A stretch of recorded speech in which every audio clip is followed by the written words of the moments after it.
22-year-old young nation, and with a legacy of issues which come from our past, but some of it we create ourselves in the present. But amongst the things that our past systems were based on is race. So a very topical issue in South Africa today is whether we are non-racial or whether we are racist. So how do we become non-racial and create the state of mind where we see all human beings, regardless of color, as our equals and extend our respect to them. Secondly, we are trying to bind ourselves into the single nationhood. And I think most of us, usually when there's big events like the FIFA World Cup in 2010, we all suddenly become unanimously South African. Then we forget it for a while. We need more football. Or some cricket games that we can win against India. We'll come back to that. So in this use of what you call the technology of yoga and inner well-being, how do we get rid of and overcome some of the tendencies which we've learned and perhaps are endemic in our systems, and leapfrog, if you like, to what might sound like an idyllic state of non-racialism, of mutual recognition of each other as equal human beings and as builders of this common nationhood. The word yoga literally means union. What union means? There are many ways to look at it. There are poetic ways to look at it. There are philosophical ways of looking at it. There are mystical ways of looking at it. But let me make it very simplistic, common sense way of looking at it. All of you take your right hand and touch your left hand and see, please. Just touch it. Is that you? Hello? Touch the chair on which you're sitting. Is that you? How do you know this? What is the basis for you to know this is me, this is not me? That's a question. How do you know? Whoa, you're reading things, huh? How do you know? There is sensation. There is sensation here. There is no sensation here. Or in other words, what you're saying is, whatever is within the boundaries of my sensation is me. Whatever is outside the boundaries of my sensation is not me, right? So the definition of who you are is just this. Anything that is within the boundaries of my sensation is me. What is outside my boundaries of sensation is not me, am I right? There is water in this glass. Is this you? Hello? If you drink it… It could be. If you drink it, how did you gather whatever number of kilograms you carry right now? How did you gather this? Just by ingestion, isn't it? What was not you yesterday, you made it yourself simply by including it into the boundaries of your sensation. Right now, whatever is here in the form of your limbs and your body, this is definitely you, isn't it? But this was not you yesterday, a part of it at least. When you were born, you were so much, now you become this much. How? Just by ingestion, yes? The food that you've eaten, the water that you drank and everything. So what is not you, you can make it a part of yourself if it comes into the boundaries of sensation.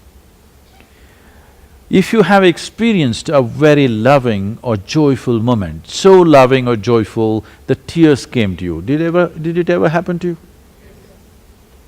That's just 10 people.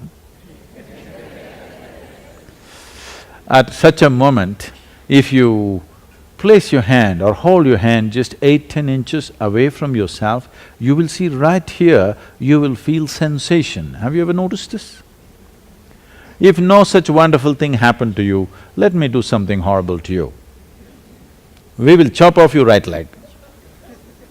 If we take away your right leg, the leg will be gone, but it's possible for for a certain period of time, your sensory leg could still be intact.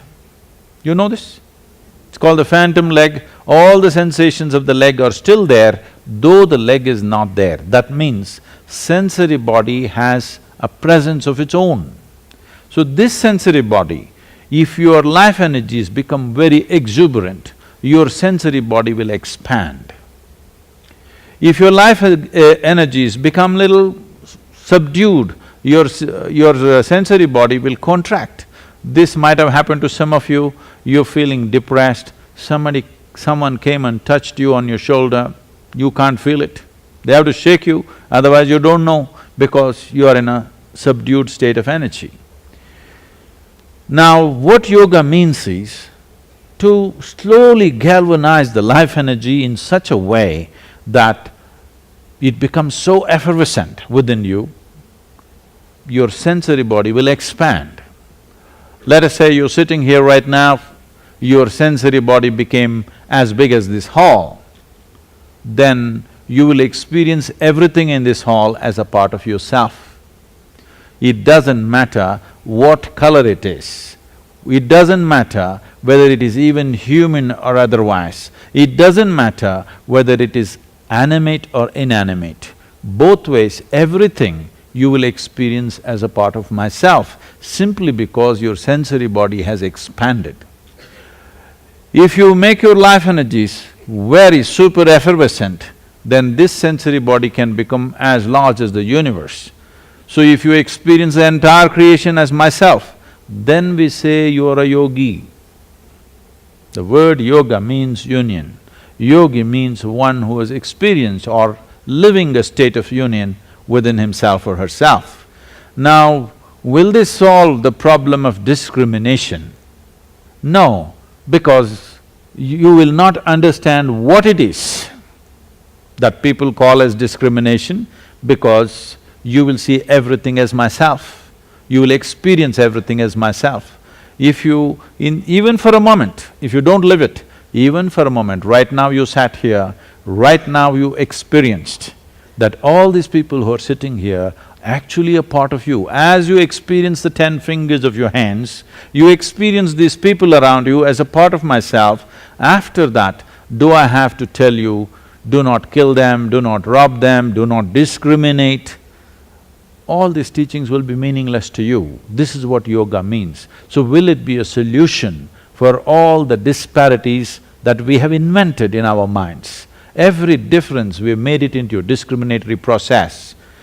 Every opportunity we get, we are seeing how to put someone down. This is not just about color, this is about everything. This is just about everything. How to put somebody down is the only way I can raise myself. This has been the unfortunate history of humanity in many ways. There have been many great things also, but largely this has been the process, because in day-to-day life, sometimes it gets organized and super cruel, but it is happening every day, in every home, in every transaction. One person is trying to make himself or herself better than the other. One person is somehow sees the one way to become better is somehow to reduce this person in stature, in character, in capability, in some way reduce somebody and you're up. If I cut everybody's legs off, then I am the champion runner here, okay? So this kind of mindset has been there because the human effort is to somehow expand, to become bigger. If you do not know how to become bigger, the best thing is to make other people smaller. So this need within the human being, that you have to make someone small for you to be big, will go away when that someone also you have known as a part of yourself. This experiential dimension will definitely erase the very basis for discrimination within your mind. Once it's gone in your mind, how can it manifest in your society? After all, the societies that we have built are just larger manifestations of our minds.